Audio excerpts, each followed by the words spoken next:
It all seems so traditional and familiar, doesn't it? Sitting down for a good old British Christmas dinner with a bit of turkey, a few old Brussels sprouts and pulling the odd cracker. It's what we do. It's what we've always done. May I say something? Go for it. What you just said is actually factually incorrect. Yeah, I know. I was just getting to that. Mental note, Nori's going to have to learn the subtle art of irony. Anyway, assuming you're one of the millions who still follow the tradition of sitting down for your Christmas meal, you'll actually be indulging in a taste fest of flavors from all over the world. So here's our rundown, our global tour, if you will, of some of the foods that will adorn your plate come Christmas Day and see where they actually come from in the first place. Let's go.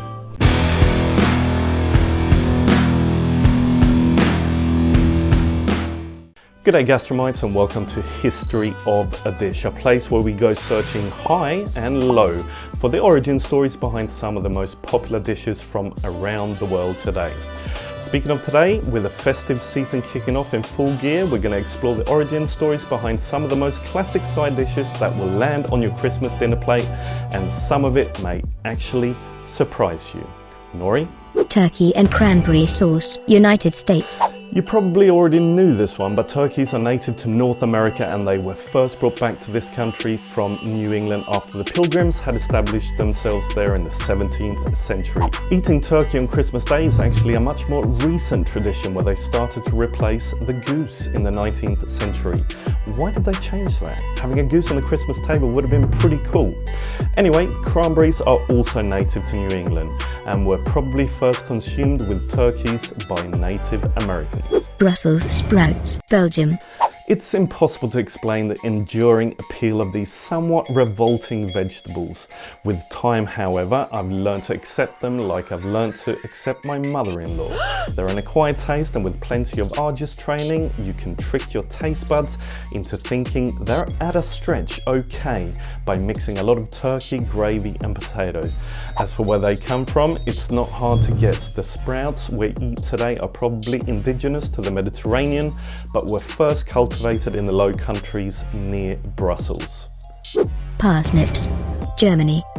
Wild varieties were indigenous to the whole of Europe and Asia, but we're going to give this one to Germany because the Roman Emperor Tiberius accepted part of a tribute which was due to him from that country in the form of parsnips. So 2,000 years ago, it seems that the Germans had mastered the art of parsnip cultivations. Congratulations. Roast potatoes, Peru. Sir Francis Drake and Sir Walter Raleigh are traditionally given credit for bringing back potatoes from the Americas, although there is no conclusive evidence which confirms how and when they first arrived. And like Paddington, they originally come from Peru. However, many varieties have obviously been developed since, and roasting them with meat seems to be somewhat of a British tradition. Carrots, the Netherlands. The wild carrot is native to Europe, and red and yellow varieties were developed many centuries ago. But the orange one, that is synonymous with a snowman's nose and which adds colour to our Christmas plates, was first produced in the Netherlands in the 17th century. Mince pies, England.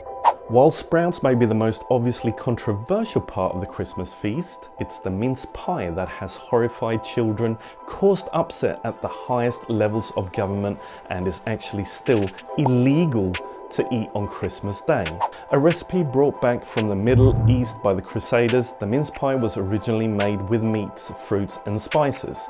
In the 17th century, Puritan Oliver Cromwell decided that the Christmas pie was too excessive and decadent and banned eating it on Christmas Day. A law that has never been abolished. Incredibly. Christmas pudding, England. Like mince pies, Christmas puddings didn't start off as sweet. In the 1300s, fruits, spices and wine were added to help preserve the beef and mutton that made up the festive dish. It wasn't until the Victorian times that the practice of setting fire to the pudding came in, a tradition that would be greeted with a round of applause when it was brought to the table. Stilton, England. Stilton is a town in Cambridgeshire, and the cheese was first recorded there in 1724 and was apparently wriggling with maggots. Class act there. Today, only cheese produced in Derbyshire, Leicestershire and Nottinghamshire can be sold as Stilton. So there you go. Portugal. However, the port that we enjoy with the Stilton is neither crawling with maggots or produced in Cambridgeshire. All true ports are produced in Porto, and we've been importing it to Britain ever since 1703. Bucks Fizz, England. Champagne for breakfast, anyone? The popular cocktail was invented in 1921 and got its name from its place of birth at London's Bucks Club. It was invented as an excuse to start drinking earlier, an excuse that is very much still used today. Cheers. Christmas crackers, France. And we'll finish off with a cracker. Nori, at the fake laughter, like we discussed. Sorry. Didn't work? No. In 1848, the British confectioner Tom Smith pioneered a new way to sell sweets. Inspired by the Parisian tradition of wrapping bonbons in twists of paper, Smith began wrapping his confectionery in a similar way. After adding a little pop to his invention, these wraps of sweets soon became the Christmas cracker. It was the late Victorian period before the sweets were replaced by a paper hat and a small gift, and the modern Christmas cracker was born. So there you go, your Christmas plate all mapped out and ready for you to tuck into. Enjoy. Hope you have a wonderful start to the festive season and enjoy the run up to Christmas. The next video I'm planning to do will be on the same festive theme, and namely what the Christmas plate looks like around the world, and there's some pretty weird and wonderful things going on right there. So until next time, have a fantabadelicious day, be safe and eat hard. Pardon?